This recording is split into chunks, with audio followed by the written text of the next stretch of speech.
So here we have the Vauxhall Mokka on a 17 plate. I'm going to start off by showing you around the outside of the car, and then we'll hop in and run through some controls on the inside. From the outside though, you can see it's a 5-door car with alloy wheels.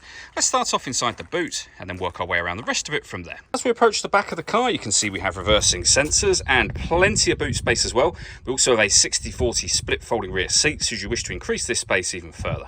Okay, so we're just going to work our way back around to the front of the car, and then we'll hop in and run through some controls on the inside of it from there. But now that we've done a full circle, you can see it's in lovely condition the whole way round. Briefly before we climb in, I think it's well worth seeing the interior from this exterior point of view. There's plenty to run through on the dashboard, so let's hop in and we'll do that right now. Okay, now that we're inside the car, we're going to start with the dials. On the left-hand side, we have the rev counter. We have the speedometer on the right-hand side. In the middle at the top, the fuel gauge and coolant temperature gauges. And beneath that, the main trip computer, which includes the total miles of the car. They are 78,623. We have a digital readout for the speedometer being displayed there. You can change that information using controls on the indicator stalk for various bits of trip computer info. And we have other menus available as well. If we back out to the steering wheel, on the left-hand side, we have cruise control and speed limiter, and over on the right hand side, stereo and phone controls. In the center, you will find the main touch screen for the car. So hit the home screen button, and on here, for starters, is where you would pair your phone. Just follow instructions on screen after hitting search device. We've got our audio, of course.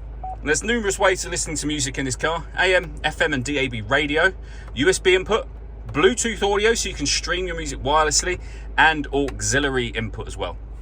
There are certain Vauxhall-friendly apps that can be projected up onto the screen. Hit projection, and then follow the instructions on screen from there. Working our way down, we have dual zone climate control. So you can adjust the passenger and driver temperature.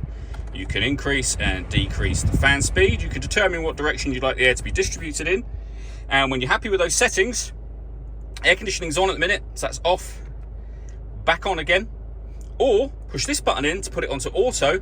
The car will now take control of the fan speed and direction of the air, which you can hear it doing.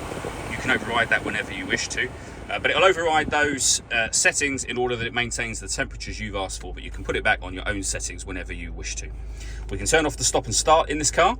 This car is designed to cut out when it's stationary in traffic to save you fuel. You can turn that system on and off. Similarly, we can turn our parking sensors on and off from here, and our traction control and hazard warning lights as well.